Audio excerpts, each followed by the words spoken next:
Morning tinejake ndi macheza iti takhala kanthawi opanda macheza ndi nkhani zikachuluka pena kumangoti waponya post zimazachuluka iti ndi kasakaniza wankhani ndilibe chakumwa koma inu ngati muli nacho tagwirani tenticheza ndiye tenti ambe ndi ku Tanzania edi kwa pepa kaya ndingati kwa pepa kaya kwachuka ku Tanzania ndi President Samia Hassan edi ali ndi president munthu wamayi ndi Samia analowa after imfa ya Magufuli ku Tanzania koma kwakhala kuli mpungwepungwe wake unena kuti opposition kuoneka ngati kuti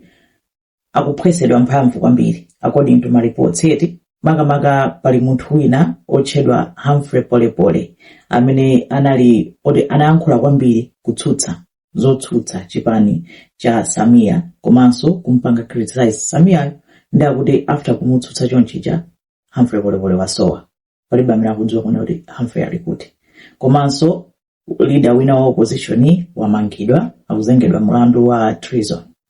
ndi akuti kukapanga zinthu zodabwisa choncho kuti wina aliyense amene akutsutsa ngakhale chipani chomwe chikuoneka kuti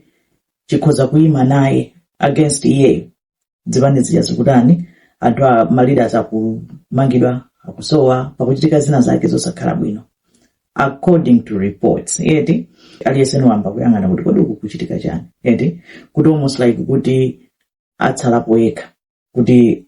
kukhala ngati upanda kupikisana naye eti so no makomenti anthu ena anero liyayi koma kupanga chitukuko chani yes there's nothing wrong with kupanga chitukuko ndi chabwino ndipo that's what people need but people also need opposition dziko lopanda opposition ndiyo kuti likulamuliridwa ndi mfumu eti ene mfumu yake ya muyaya zimene zonse zigwira chifukwa chonena kuti mphamvu zija zikakhala absolute munthu uja amayamba kupanga zoyipa amayamba kupanga nkhaza amakhala osatsutsika opposition imathandiza kuchita hold government and leader to account and everybody needs to be held to account na kuli konse ntchito iliyonse umafunga kuti tiziona kuna kuti apapa mukupanga bwanji zaenda bwanji ndalama izi zidatani apapa kodi utsogoleri unatani and everybody needs to be held to account pa ntchito ina iliyonse not just that office ntchito ina iliyonse it doesn't matter how small everybody needs to be held to account so ngati mukuchosa anthu amene atakuchiteni hold to account likhala dziko lotani edi dziko limene okhala ndi chilungamo ndi opposition imathandiza kuti dziko lizenda bwino ndipo chilungamo chizidani chidzionekera edi ngani yatoyamba inali imeneyo ndi tizimva kuti kutsogoloko zitha bwanji ku South Africa kuli nkhani ya corruption yonena kuti yakula kwambiri yokhudza bambo dzina lake Hangwani Maulema. Hangwani amapanga adali ma contract akuti kuthembisa hospital ma contract achochita supplies into uchani koma zapezeka kuti pakusowekera ndalama zokwana 2 billion rands edi ndi mlandu waukulu kwambiri amufufuza Hangwaniyo ndipo akadamufufuza abete a special investigations unit a special investigations unit akumufufuza ndalama zapita kuti pali ma video anapita wakachita raid kunyumba kwake akuchosapo magalimoto odula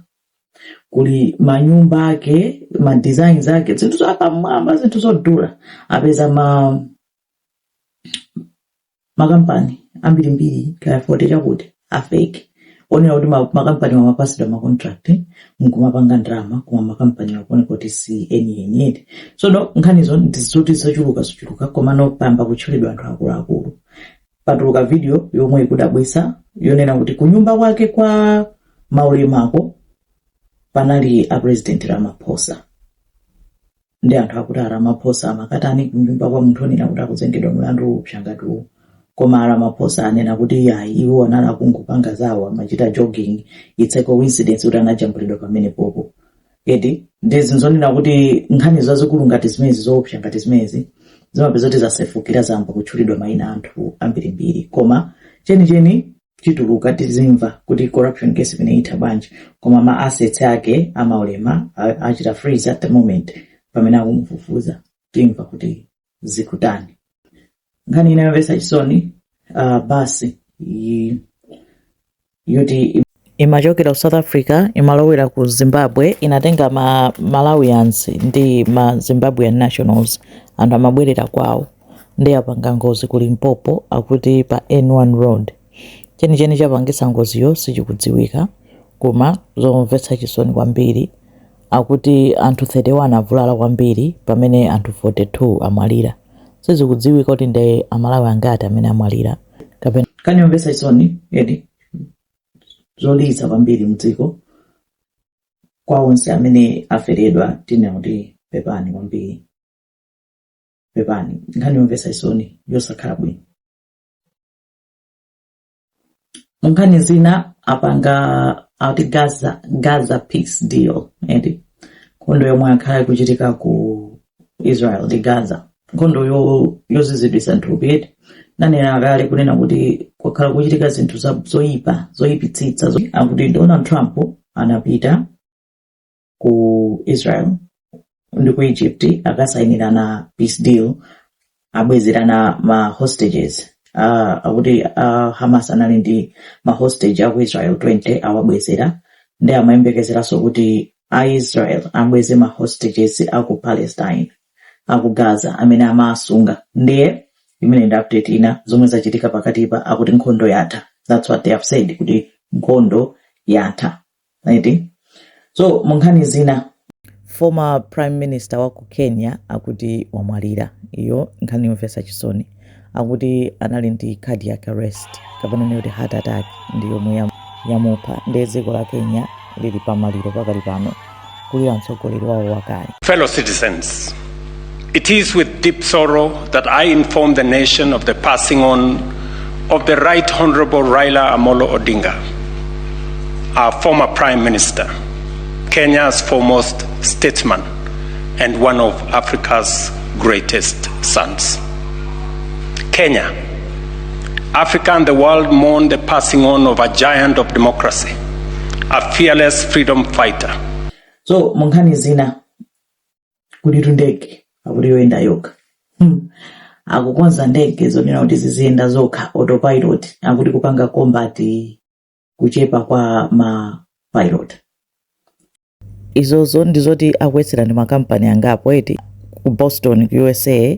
akuti afuna kupanga ndege zoyenda zokha zongokhala automatic chifukwa chakuchepa kwa ma pilot. Air Force akuti afuna apangeso ndege zoyenda zokha koma zonyamula cargo ku area ya ku Pacific. Kampani ina ku China akuti EHang eti ikukonza ndege zomwe akuchira kuti eVTOL zoyendaso pandaso ma pilot kuti aone kuti azichita transport katundu, komanso kutenga anthu ngati mataxi akuti nayonso Airbus ikuyesera kupanga ndege zopanda mapilot zoyenda zokha zokhala automatic.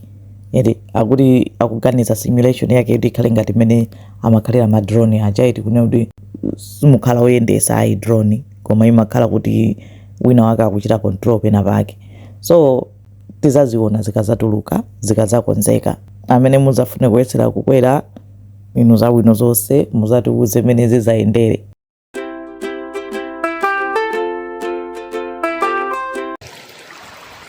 Kubala kubala ilizwe, kubala kubala ilizwe, kubala kubala ilizwe, Siona is here. Kubala kubala ilizwe, kubala kubala ilizwe, kubala kubala ilizwe, Ziona is here. Kubala kubala ilizwe, kubala kubala ilizwe, kubala kubala ilizwe, Ziona is here. Kwinako tingonena kuti zikomo kwambiri kuti titajoin pamacheza mukhale ndi madzulo opambana.